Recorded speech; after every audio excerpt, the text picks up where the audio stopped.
जैसे मैं एंट्री करता हूँ मेरे यहाँ पे लॉस दिखने लगता है। ऐसा इसलिए होता है कि जहाँ पे आपको एंट्री करना होता है वहां आपका ऑर्डर प्लेस ना होकर के थोड़ा ऊपर जाकर के आपका ऑर्डर प्लेस होता है। क्या पता 1000 हो जाए, ये जो सोच आपके अंदर आती है ये तभी आती है जब आप लोगों को ट्रेडिंग का नॉलेज नहीं है। इस कैंडल का जो एग्जैक्ट लो है ये 82 रुपया है। तो अब मैं चाह करके भी इस 82 रुपए पर अपना स्टॉप लॉस नहीं लगा सकता। क्यों नहीं लगा सकता? ऑप्शन सेलिंग करते टाइम पे स्टॉप लॉस आपको कैसे लगाना है, 1:2 के लिए मुझे अपना प्रॉपर वेट करना है। लेकिन ये मूर्खों वाला काम होता है। नमस्कार दोस्तों, आज हम लोग एक ऐसे टॉपिक पर डिस्कस करने वाले हैं जो बहुत ही इंपॉर्टेंट है, जिसके बेस पर ज्यादातर रिटेलर वो कंफ्यूज हो जाते हैं और ज्यादातर ट्रेडर भी कंफ्यूज होते हैं। किस तरीके से कि भाई हमको एंट्री कहां करनी चाहिए, एग्जिट कहां करना चाहिए, एंट्री करते टाइम पे किन पॉइंट्स को आपको फोकस करना होता है, स्टॉप लॉस मार्केट में कैसे लगाना चाहिए और कहां पे लगाना चाहिए, टारगेट पॉइंट आपका कैसा होना चाहिए, इन सभी पॉइंट्स के बारे में हम लोग प्रॉपर डिटेल से डिस्कस करने वाले हैं। भले ही आप लोगों को छोटा छोटा टॉपिक लग रहा होगा लेकिन बहुत इंपॉर्टेंट है। आप लोग इन्हीं चीजों को थोड़ा सही तरीके से नहीं कर पाते हो, इन्हीं को सही से मैनेज नहीं कर पाते हो, जिससे आप लोगों का जो रिस्क रिवॉर्ड रेशियो होता है प्रॉपर मेंटेन नहीं हो पाता है। ठीक है, कभी आप प्रॉफिट करते हो, कभी आप लॉस करते हो, किस दिन आप लोग ज्यादा प्रॉफिट भी कर लेते हो तब भी आप लोगों का पोर्टफोलियो लॉस नहीं रहता है। तो चल भी स्टार्ट करते हैं आज के टॉपिक को। वीडियो अच्छा लगा तो प्लीज लाइक शेयर जरूर करिएगा, क्योंकि आज मैं आपको जो भी चीज बताने वाला हूँ प्रॉपर अपने एक्सपीरियंस के बेस पर बताने वाला हूँ। एंट्री करने के लिए सबसे पहले आपको क्या चाहिए, आपके पास कोई सेटअप होना चाहिए। आपको कोई जैसे एक ट्रायंगल पैटर्न हो गया या फिर कोई ऐसा बुलिश पैटर्न है, डब्ल्यू पैटर्न है, जिसके बेस पे आप लोग ट्रेड करते हो, या फिर आपके पास कोई ऐसा लेवल है जिनके बेस पे आप ट्रेड करते हो। जैसे कोई लेवल का ब्रेकआउट होता है तो मैं बाय करता हूँ, लेवल पर सपोर्ट लेता है तो मैं यहाँ से बाय करता हूँ। ठीक है, ऐसे कुछ सेटअप आपके होने चाहिए। सेटअप बनने के बाद में हम फोकस करते हैं वहां पे किसी कैंडलस्टिक पैटर्न का, कि कोई ऐसा कैंडल बने जो आप लोगों को आपके डायरेक्शन में इंडिकेट करे, जिसके लिए आप लोग सोच रहे हो। क्योंकि हम कभी ये नहीं कह सकते कि कोई भी सेटअप हमेशा काम करेगा। जैसे आपको पता है कि ये कोई एक ऐसा इंपॉर्टेंट लेवल है जहां से मार्केट सपोर्ट लेकर के ऊपर जाता है, लेकिन एग्जैक्ट इसी पॉइंट से अगर सेलिंग प्रेशर आ गया तो प्राइस यहाँ से नीचे भी गिर सकता है। ठीक है, दोनों साइड की प्रोबेबिलिटी होती है, क्योंकि मार्केट एक प्रोबेबिलिटी का गेम है, इस बात को आपको याद रखिएगा। चलो जी, अब जैसे मान लेते हैं भैया प्राइस ऊपर से नीचे गिर रहा है, यहाँ पे काफी ज्यादा भी सेलिंग प्रेशर आ चुका है नीचे के लिए। ये कोई एक सपोर्ट लेवल है। जब प्राइस सपोर्ट लेवल पे आके अप्रोच करता है, टच करता है, तो हमको पता है कि यहाँ से प्राइस ऊपर जाने वाला है। जैसे यहाँ पे कोई एक बुलिश कैंडलस्टिक पैटर्न बन गया, मान लो कोई डोजी पैटर्न यहाँ बना हुआ है। डोजी पैटर्न बनने के बाद में हम तुरंत यहाँ पे एक्ट नहीं कर सकते हैं। देखिए, मैं एंट्री लेने का तरीका आपको बता रहा हूँ। डोजी पैटर्न बनने के बाद में हम लोग यहाँ पे तुरंत एक्ट नहीं कर सकते हैं। मैंने यहाँ पे डोजी भले ही बनाया हुआ है, इस जगह पे कोई भी पैटर्न हो सकता है, हैमर पैटर्न हो सकता है, ठीक है, रेड कलर का हो या फिर वो ग्रीन कलर का हो, कोई भी, या फिर बुलिश कोई भी कैंडलस्टिक पैटर्न यहाँ पे हो सकता है। तो हमको वेट करना होता है सेकंड कैंडलस्टिक का, क्योंकि जो सेकंड कैंडल होता है वही कंफर्म करता है कि ये पैटर्न क्या काम करने वाला है। तो यहाँ पे मान लीजिए कोई ग्रीन कैंडलस्टिक पैटर्न इस तरीके से बन रहा है। ठीक है, रनिंग में ऐसे कैंडल चल रही है, ऊपर नीचे फ्लक्चुएट हो रहा है। तो जो रनिंग कैंडल चल रही होती है, आप लोगों को इतना बड़ा कैंडल दिख जाएगा, हाँ भैया काफी बड़ा कैंडल बन चुका है, फुल बॉडी एक स्ट्रॉन्ग कैंडल यहाँ पे बनने वाली है। लेकिन कैंडल को बनने तक का आप पूरा वेट नहीं करते हो। जैसे आप में से बहुत से लोग ये सोच लेते हैं कि सर कैंडल क्लोज होने में यहाँ पे 5 सेकंड यहाँ बचे हुए हैं या फिर 6 सेकंड यहाँ बचे हुए हैं, तो आपको ऐसा लगता है कि सर 5-6 सेकंड ही तो बचे हैं, इतने में कैंडल ऊपर साइड में क्लोज होने वाली है, चलो हम एक्ट कर लेते हैं। इन्हीं 5-6 सेकंड के अंदर ऊपर से सेलिंग प्रेशर आता है और प्राइस यहाँ पे इस तरीके कुछ बिग बना देता है ऐसा लंबा सा। तो एंट्री करते टाइम पे कोशिश करना कि कैंडल प्रॉपर क्लोज हो जाए, देन इसके बाद आप लोग ट्रेड करो वहां पे। ठीक है, रनिंग कैंडल में कभी ट्रेड नहीं करना होता है। अगर रनिंग कैंडल पे आप ट्रेड करते हो तो बड़ा कैंडल जो बन रहा होता है वो बड़ा कैंडल ना बन करके वहां पे बिग वाला कैंडल का फॉर्मेशन हो जाता है। क्या पता यहाँ पे ऐसे एक हैमर पैटर्न बन जाए इस तरीके से, ये भी हो सकता है, सोचने वाली बात है। जो सेकंड कैंडल बनती है इसके हाई के ऊपर आकर के क्लोजिंग करना चाहिए। इससे हमको ये पता चल जाता है कि अच्छी खासी यहाँ पे डिमांड आ रही है, तो डिमांड होने की वजह से प्राइस यहाँ से ऊपर जा सकता है। और इसी के साथ में कोई कैंडल बन जाता है इस तरीके से कि यहाँ पे वैसे बिक निकल गया और इसके अंदर आपको ऐसे फुल बॉडी कैंडल बनता हुआ दिख जाता है। तो आपने क्या नोट किया कि ये जो हैमर पैटर्न बना हुआ है इसका इसने हाई ब्रेकआउट नहीं किया है। जब तक इसके हाई का ब्रेकआउट ना हो, प्रॉपर क्लोजिंग ना हो, तब तक आपको एंट्री नहीं करनी होती है।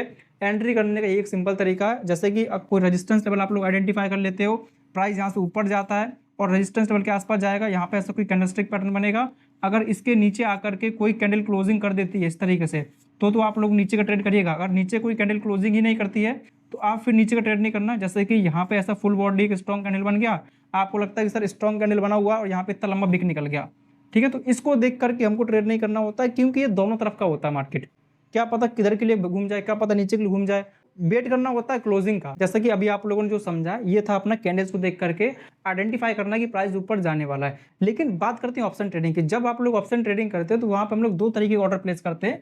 पहला अपना ऑर्डर होता है लिमिट ऑर्डर, ठीक है ना। लिमिट ऑर्डर, एक अपना ऑर्डर होता है मार्केट ऑर्डर। तो जैसे कि आप लोगों को लगता है कि प्राइस अभी यहाँ से ऊपर जाने वाला है, आपने तुरंत देखा और यहाँ पे एक्ट कर दिया, तो बट अपने को ऐसा नहीं करना होता। अगर आप प्राइस को तुरंत देख करके वहाँ पे अपने ऑर्डर को एग्जीक्यूट कर देते हो, तो आपका जो ऑर्डर होता है वो मार्केट ऑर्डर पे जाकर के प्लेस होता है। याद रखिएगा, मार्केट ऑर्डर पे जब भी आप लोग प्लेस करते हो तो आपको नहीं पता है कि ब्रोकर आपका कहाँ पे आपके ऑर्डर पे जाकर प्लेस करता है, क्योंकि ऑप्शन ट्रेडिंग के अंदर आपका कुछ एक प्रीमियम प्राइस होता है, जैसे कि 190 के आसपास हो गया, 180 है, तो ऐसे करते करते बहुत से प्राइस चल रहे होते हैं।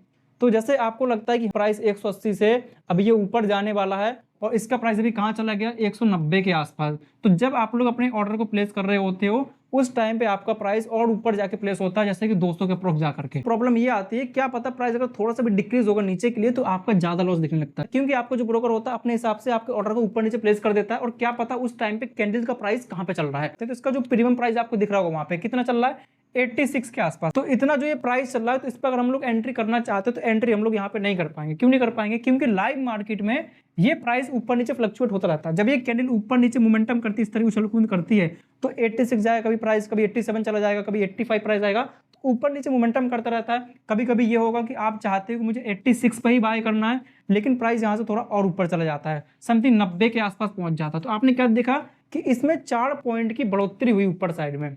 अगर 4 पॉइंट आप लोग ऊपर ले रहे हो या फिर 5 पॉइंट ऊपर ले रहे हो, उसका मतलब क्या हो गया, 300 रुपया और महंगा आप लोगों ने यहाँ पर खरीदा हुआ है। ठीक है, अगर प्राइस थोड़ा सा डिक्रीज होगा तो आप लोगों को तुरंत लॉस दिखेगा। जैसे आपने कई बार नोट भी किया होगा कि जैसे मैं एंट्री करता हूँ मेरे यहाँ पे लॉस दिखने लगता है। ऐसा इसलिए होता है कि जहाँ पे आपको एंट्री करना होता है वहाँ आपका ऑर्डर प्लेस ना होकर के थोड़ा ऊपर जाकर के आपका ऑर्डर प्लेस होता है, इसलिए आपको तुरंत वहाँ लॉस दिखने लगता है। तो कोशिश ये करना है कि जहाँ पे प्राइस चल रहा है, इस तरीके से कैंडल मोमेंटम कर रही होती है, थोड़ा हम लोग नीचे अपने ऑर्डर प्लेस करते हैं। मैं थोड़ा इसको जूम करता हूँ, अगर मैं इस कैंडल पे क्लिक करूंगा तो इसका हाई लो ओपन क्लोजिंग आप लोग यहाँ पे देख सकते हो, लिखा हुआ है इसका ओपनिंग प्राइस कितना, हाई प्राइस कितना है, लो प्राइस कितना है और क्लोजिंग प्राइस कितना है। हम लोग देखते हैं इसका हाई प्राइस भाई और देखते हैं लो प्राइस। 82 रुपए का लो हो गया, इसका हाई हो गया 86 रुपए के आसपास। यहाँ पे कितने पॉइंट गैप है, समथिंग 4 पॉइंट का गैप है। तो जब इसका प्राइस 86 रुपए के आसपास चल रहा होगा तो उस टाइम पे आपको 86 में बाय ना कर करके थोड़ा सा हम लोग नीचे आ जाते हैं इसके आसपास, मतलब 85 के आसपास हो गया, ठीक है, या फिर 83 के आसपास हो गया, या फिर 84 के आसपास अपना हो जाता है। तो इसके आसपास हम लोग आकर के यहाँ पे बाय करते हैं। क्यों बाय करते हैं, क्योंकि हम लोग यहाँ लिमिट ऑर्डर का यूज कर रहे हैं। लिमिट ऑर्डर हम लोग कैसे लगाते हैं थोड़ा मैं आपको दिखा देता हूँ। ये जो लिमिट ऑर्डर होता है, देखो 86 आपको दिख रहा है अभी, तो मुझे 86 में बाय नहीं करना, मुझे थोड़ा नीचे बाय करना है, इसको 83 के आसपास बाय करना है। तो मैं यहाँ पे क्या करूंगा, 83 लिख दूंगा या फिर 84 लिख दूंगा और यहाँ अपना ऑर्डर प्लेस कर दूंगा। अगर मैं मार्केट प्राइस में करता हूँ तो मुझे नहीं पता कि इस कैंडल का फ्लक्चुएशन कहाँ पे होगा। क्या पता जिस टाइम पे मैं ट्रेड करने वाला हूँ, जिस टाइम पे अपना ऑर्डर प्लेस करने वाला हूँ, उस टाइम पे कैंडल का प्राइस और ऊपर चला गया हो तो फिर तो मैं यहाँ पे महंगे दामों में खरीदूंगा। जब महंगे दामों में खरीदूंगा तो भाई मुझे लॉस भी यहाँ पे ज्यादा होने वाला, प्राइस थोड़ा सा डिक्रीज हो गया। तो इस तरीके से हम लोग हमेशा लिमिट प्राइस को बाय करते हैं। बात करते हैं एग्जिट करते टाइम पे आप लोग किन पॉइंट्स को फोकस करोगे, ठीक है, एग्जिट के लिए। पहली बात तो ये, सबसे पहले आपको ये पता होना चाहिए कि टारगेट आपका कहाँ तक अवेलेबल है। बिना टारगेट के हम लोग एंट्री कर लेते हैं। जैसे मान लो कोई सपोर्ट लेवल आपने ट्रेड कर लिया ऊपर के लिए, आपको नहीं पता मेरा टारगेट कहाँ तक है, तो आप बैठे रहते हो सोच करके कि नहीं यहाँ प्राइस जाएगा तो मैं एग्जिट करूंगा, यहाँ प्राइस जाएगा तो एग्जिट करूंगा। जैसे आपने एंट्री कर भी ली, ठीक है, आपको जो प्रॉफिट यहाँ पर समथिंग 500 रुपये के आसपास हो रहा है या फिर 1000 रुपये के आसपास आपका प्रॉफिट हो रहा है, आप सोचते रहते हो कि इस स्टॉक का भाव अभी और ऊपर जाने वाला है या फिर ये स्टॉक अभी थोड़ा यहाँ से नीचे करके फिर ऊपर जाएगा। तो मतलब आप एक अंदाजा लगाते हो। तो ट्रेड करते टाइम पे कभी कोई अंदाजा नहीं लगाया जाता है कि इतना मेरा रुपया बन गया, अभी मैं थोड़ा और लालच कर ले रहा हूँ, क्या पता 1000 हो जाए, क्या पता 1000 हो जाए। ये जो सोच आपके अंदर आती है, ये तभी आती है जब आप लोगों को ट्रेडिंग का नॉलेज नहीं है, ठीक है। क्योंकि आपको अगर पता है कि इस ट्रेड के अंदर मेरा 500 रुपया ही निकलने वाला है बस, तो आप लोग वहाँ से निकल जाओगे। नहीं पता है ये प्राइस कहाँ तक जाने वाला, आप पूरे दिन बैठे रहोगे। ये भी हो सकता है यहाँ से क्या पता आपको थोड़े जीरो कर दिया करके, तब आप लोग होप में बैठे हुए हो कि नहीं प्राइस बैक होकर के अभी और ऊपर जाएगा। क्यों ऊपर जाएगा आपको पता है, क्यों ऊपर जाएगा, ये बात अगर पता है तो आप यहाँ बैठ सकते हो, नहीं पता है तो कोई बात नहीं, ठीक है। फिर आप लोग यहाँ पे गलती कर रहे हो, फिर आप लोग यहाँ पे गैम्बलिंग कर रहे हो।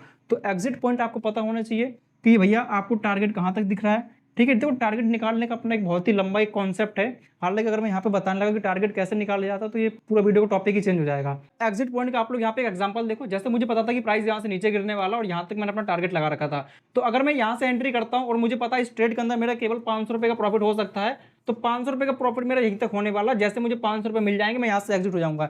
ऐसा नहीं है कि मेरा टारगेट हिट हो गया मैं यहाँ पे बैठा हुआ हूँ भैया प्राइस अभी और नीचे गिरने वाला है और नीचे गिरने वाला है। इसका लॉजिक मुझे पता है, इसका लॉजिक मुझे जब नहीं पता तो बैठने का फायदा क्या, कोई फायदा नहीं है। भले ही मार्केट यहाँ से इतना नीचे गिरा लेकिन इतना मोमेंटम मैंने कैप्चर क्यों नहीं किया, इसलिए कैप्चर नहीं किया क्योंकि यहाँ तक के लिए लॉजिक अपने पास था ही नहीं। जहां तक लॉजिक था मैं तो वहीं पे एग्जिट हो गया। एग्जिट करने के लिए आपके पास पे प्रॉपर टारगेट होना जरूरी है। हम लोग बात करते हैं स्टॉप लॉस के बारे में। प्राइस जब ऊपर जा रहा होता है या फिर नीचे गिर रहा होता है उस टाइम पे आपको स्टॉप लॉस कैसे लगाना है। जैसे मैंने यहाँ पे एक प्रीमियम प्राइस ले रखा है, जो कि प्रीमियम का चार्ट होता है, यहीं पे हमारा स्टॉप लॉस लगता है। ऑप्शन ट्रेडिंग टाइम पे कभी आप ये मत करिएगा कि आपका जो इंडेक्स चल रहा होता है आप उसमें स्टॉप लॉस लगा दो। एक तरीका मैं आपको बताता हूँ। जैसा ये वाली जो कैंडल आपको दिख रही है, ये एक डोजी पैटर्न यहाँ बना हुआ है। यहाँ से प्राइस को ऊपर जाने के चांस है। एग्जांपल है, जैसे इस तरीके से कोई हाई ब्रेक कर देती है कैंडल इस तरीके से, ठीक है, इसने हाई ब्रेक किया, हम लोग यहाँ पे एंट्री कर लेंगे ऊपर के लिए। एंट्री तो चलो हमने कर लिया, लेकिन इसके बाद में अपने को स्टॉप लॉस भी लगाना होता है। स्टॉप लॉस कहाँ लगेगा? स्टॉप लॉस लगेगा इस कैंडलस्टिक पैटर्न के नीचे। इस कैंडल का जो एग्जैक्ट लो है ये 82 रुपया है। तो अब मैं चाह करके भी इस 82 रुपये पर अपना स्टॉप लॉस नहीं लगा सकता। क्यों नहीं लगा सकता? क्योंकि प्राइस भले ही यहाँ से ऊपर जाकर इसने क्लोजिंग कर दिया है, ऊपर जाएगा नीचे करेगा, इस तरह उछलकूंद करेगा और 82 रुपये के एकदम पास में आएगा, फिर यहीं से बैक हो जाएगा। इस चीज को आप लोगों ने कई बार नोट किया होगा कि जहां पे हम लोग एंट्री करते हैं हमारे स्टॉप लॉस के एकदम पास तक आता है कैंडल, ठीक है, इसके बाद फिर ये बैक हो जाता है ऊपर के लिए। क्यों हो जाता है? आपको डराने के लिए आता है। तो इससे भाई अपने को ये सीख मिलती है कि जब भी हम लोग अपना स्टॉप लॉस लगाएं तो कभी भी उस कैंडल के लो के नीचे नहीं लगाना होता है, उस लो से थोड़ा नीचे लगाना होता है। जैसे मतलब इस कैंडल का लो 82 रुपये का है तो हम लोग 82 पे ना लगा करके हम थोड़ा इससे और नीचे लगाएंगे, जैसे 81 रुपया हो गया, 80 रुपया हो गया, क्योंकि इस कैंडल का लो को हंटिंग करने के बाद में फिर मार्केट यहाँ से बैक हो सकता है। क्यों होता है बैक? ये दिखाने के लिए कि जो रिटेलर यहाँ पे बाय कर रहे हैं ऊपर के लिए, वो लोग यहाँ से निकल जाएं, उनको डरा दिया जाए। क्योंकि प्राइस जब भी ऊपर जाएगा जब आप लोगों का माइंडसेट नीचे के लिए कर देगा। अगर प्राइस नीचे गिरना होगा तो आप लोगों का माइंडसेट ऊपर के लिए कर देगा। ठीक है, इस तरीके से मार्केट में चल चली जाती है। तो वही चाल मैं आपको समझा रहा हूँ कि एंट्री करते टाइम पे जो आप लोग स्टॉप लॉस अपना लगाओगे तो उस कैंडल के लो से थोड़ा नीचे लगाना है। अब जैसे बात करते हैं, आप लोग ऊपर से नीचे का ट्रेड कर रहे हो, अगर मैं इस कैंडल पे जाकर टच करता हूँ, देखो इसका हाई पॉइंट आपको कितना दिख रहा है? 104 रुपया आपको इसका हाई पॉइंट दिख रहा है। इसका लो कितना दिख रहा है आप लोगों को? 89 रुपया। तो अगर मैं इस कैंडल के हाई को मार्किंग कर लेता हूं, जो कि इसका 104 रुपया प्राइस इसका दिख रहा है, अगर ऑप्शन सेलिंग करते टाइम पे आप लोगों का जो प्रॉफिट है वो प्राइस नीचे गिरने पर होता है, तो मैं ऑप्शन सेलिंग का स्टॉप लॉस आपको बता रहा हूं कि ऑप्शन सेलिंग करते टाइम पे स्टॉप लॉस आपको कैसे लगाना है। तो इसका प्राइस चल रहा है 104 रुपया, तो हम लोग जो स्टॉप लॉस लगाएंगे 104 से थोड़ा ऊपर लगाएंगे, जैसे कि 106 हो गया। मतलब 2 पॉइंट आपको ऊपर लगाना होता है, 1 पॉइंट नहीं 2 पॉइंट आपको ऊपर लगाना होता है। तो 106 पे अपना स्टॉप लॉस लग गया, मतलब इस कैंडल से थोड़ा सा ऊपर आकर के ये प्राइस क्या करेगा? थोड़ा ऊपर जो उछलकूंद करेगा, इसके एकदम पास तक जाएगा, फिर मार्केट वहां से नीचे गिर जाएगा। आप थोड़ा यहीं पे देख लो, जैसे ये प्राइस कहां तक गया? एकदम इसके पास तक आया, देखो, लेकिन क्लोजिंग नहीं किया इसने, क्लोजिंग नहीं किया कैंडल ने। क्यों क्लोजिंग नहीं किया? क्योंकि ये जानता है अगर मैं क्लोजिंग कर दे तो मुझे ऊपर जाना पड़ेगा। ये इसलिए गया कि आप लोगों को ट्रैप कर पाए। उम्मीद है मेरी इतनी बात समझ में आप लोगों को आ चुकी होगी कि स्टॉप लॉस लगाने का प्रॉपर तरीका क्या होता है। अब हम लोग बात करते हैं टारगेट के बारे में, कि जब भी आप लोग एंट्री करो तो अपना टारगेट को आप लोग कैसे चॉइस करो कि भाई मुझे कितना टारगेट चाहिए। जैसे अगर मैं किसी लेवल पर ट्रेड कर रहा हूँ तो मुझे पता होना चाहिए कि 1:2 के लिए मुझे अपना प्रॉपर वेट करना है। लेकिन ये मूर्खों वाला काम होता है। अगर कोई आपको कहे कि हाँ भैया 1:2 के लिए आप लोग ट्रेड करो, तो ये गलत होता है। हालांकि मैं कभी कभी 1:2 के लिए प्रॉपर वेट करता हूँ, लेकिन कभी कभी मैं यहाँ पे वेट नहीं करता। क्यों नहीं वेट करता? क्योंकि मैं ज़्यादातर जानता हूँ कि मार्केट को पता है कि आप जिस कैंडल पे ट्रेड कर रहे हो वहां से उसका 1:2 कितने पॉइंट का कैलकुलेट होने वाला है। आप ऐसे समझो, जैसे मैं यहाँ पे कोई पैटर्न के बेस पे ट्रेड कर रहा हूँ, ठीक है, इसका हाई ब्रेक हो गया, इसकी रेंज आप लोग समझो कि यहाँ से यहाँ तक की जो रेंज है, पॉइंट की रेंज, वो समथिंग 10 पॉइंट की हो गई। इसका कुछ प्रीमियम प्राइस चल रहा था 110 के आसपास, 110 से इसका 20 पॉइंट ऊपर क्या हो गया? 110 हो गया, 130 के आसपास मान लीजिए, ठीक है ना। तो 130 इसका 20 पॉइंट ये हो गया। तो जब प्राइस आपका टारगेट हिट करने वाला होगा उस टाइम पे थोड़ी सी नोटंकी करेगा 3-4 पॉइंट पहले नीचे, इस वजह से कि आप वहां से एग्जिट हो जाओ। मैं ये नहीं कहता कि आपको टारगेट नहीं देगा, आपको टारगेट देगा 1:2 का, लेकिन कभी कभी ऐसा होता है कि जब आपका टारगेट हिट होने वाला होता है तो उससे 3-4 पॉइंट पहले नीचे ही ये थोड़ी सी नोटंकी करने लगेगा, आपको थोड़ा बहुत बहकाएगा कि नहीं भाई यहाँ से सेलिंग आ सकती है, प्राइस यहाँ से नीचे गिर सकता है, थोड़ा नीचे गिरेगा, इसके बाद में फुल मोमेंटम देगा और आपका टारगेट हिट हो जाएगा। तो इस चीज से अगर आप लोग बचना चाहते हो तो हमेशा आप लोग 80% टारगेट के लिए वेट करो। क्यों? क्योंकि जो आपका 1:2 का टारगेट है, प्रॉपर 1:2 के लिए वेट ना कर करके थोड़े पॉइंट नीचे, 3-4 पॉइंट नीचे आप पहले एग्जिट हो सकते हो अगर सेफ ट्रेड करना चाहते हो। तो देखिए वो बात अलग है कि हाँ प्रॉपर आप अपने रूल्स को मेंटेन करना चाहते हो तो आप वहां बने रह सकते हो, लेकिन एक रूल ये भी होता है कि आप 1:2 को ना लेकर के थोड़ा आप लोग कम वेट करो, लेकिन सेफ तरीके से निकल जाओ। 1:1 के लिए हम लोग ट्रेड नहीं करते, ये होती है स्कैल्पिंग वाली बात। क्या भैया 1:1 के हिसाब से ट्रेड कर रहे हो, ठीक है, 500 रुपए का स्टॉप लॉस है, 500 रुपए का टारगेट है, मतलब आर पार वाला हो जाता है यहाँ पे। तो अपने को ऐसे कभी ट्रेड नहीं करना होता, कुछ अपना टारगेट ज्यादा होना चाहिए। ऐसा इसलिए होता है जैसे आपने एक ट्रेड किया 1:1 के हिसाब से, आपका प्रॉफिट हो गया, आपने फिर दोबारा ट्रेड किया, आपका लॉस हो गया, तो यहाँ पे क्या एकदम 0-0 हो गया। लेकिन अगर आप 1:2 को मेंटेन करते हो, उस टाइम पे अगर आपका एक बार प्रॉफिट हो गया तो मतलब कितना 1000 रुपए का आपका प्रॉफिट हो गया 1:2 के हिसाब से। फिर आपने दूसरा ट्रेड किया, उसमें आपका लॉस हो गया, आपका लॉस कितना था 500 रुपये, बस केवल 500 रुपये आपका लॉस हो सकता है। 1:2 का मतलब क्या है कि 500 रुपये का स्टॉप लॉस है, 1000 रुपये का आपका टारगेट है। ठीक है, आपने दूसरा जब ट्रेड किया था वहां पे 500 रुपये का स्टॉप लॉस तो चला गया, लेकिन तब भी अगर आप अपने प्रॉफिट में से इसको डिक्रीज करोगे तो कितना आपका प्रॉफिट बचा 500 रुपये, तब भी आप प्रॉफिट में हो। इसलिए हम लोग बोलते हैं कि 1:2 का अपन लोग प्रॉपर मेंटेन करते हैं, जिससे नेक्स्ट टाइम ट्रेड करें तो हमारे यहाँ पे जो स्टॉप लॉस है अगर वो चला भी जाता है तब भी हम लोग प्रॉफिट में बचे रहें। चलो मान लो दोबारा ट्रेड कर लेते हो अगले टाइम, फिर आपका 1000 रुपये का प्रॉफिट हो गया तो आप 1500 रुपये का प्रॉफिट में आप आ गए। लेकिन अगर आपका दोबारा स्टॉप लॉस चला जाता है तो आप केवल 0 में आ जाओगे। लेकिन इससे क्या होता है ना कि आपको ज्यादा ट्रेड करने के चांस मिल जाते हैं। बहुत लोग क्या करेंगे, ओवर ट्रेडिंग करेंगे 1:1 के हिसाब से, ये हो जाती है मूर्खता वाली बात। मैंने केवल आप लोगों को स्टॉप लॉस लगाने का तरीका बताया हुआ है, मैंने आपको अभी तक ये नहीं बताया है कि जब ऐसे बहुत सारे कैंडलस्टिक पैटर्न बनते हैं तो आपको अपना स्टॉप लॉस कहां लगाना होता है, यहां लगाना होता है या फिर यहां लगाना होता है या फिर यहां लगाना होता है। ये अपना दूसरा टॉपिक है। डिजिटल लाइन कौन सी होती है, प्रोक्सिमल लाइन कौन सी होती है, अगर इनका प्रॉपर तरीके से आप लोग यूज करना चाहते हो तो कमेंट बॉक्स में आप लोग जरूर बताइएगा। नेक्स्ट टॉपिक हमारा इसी को लेकर आने वाला है, क्योंकि प्रोक्सिमल लाइन और डिजिटल लाइन के बेस पे आप लोग ये पता लगा सकते हो हम लोग कहां पे अपने स्टॉप लॉस लगाएं जहां से प्राइस के बैक होने के काफी ज्यादा चांस होते हैं। ये होता है प्रोक्सिमल डिजिटल लाइन के बेस पर। ठीक है, तो मिलते फिर किसी नेक्स्ट ऐसी एजुकेशनल टॉपिक में। अगर आज के इस टॉपिक से आपको कुछ नॉलेज मिली हो तो आप लोग प्लीज लाइक शेयर जरूर करिएगा। तो तब तक के लिए सर जय हिंद, टेक केयर।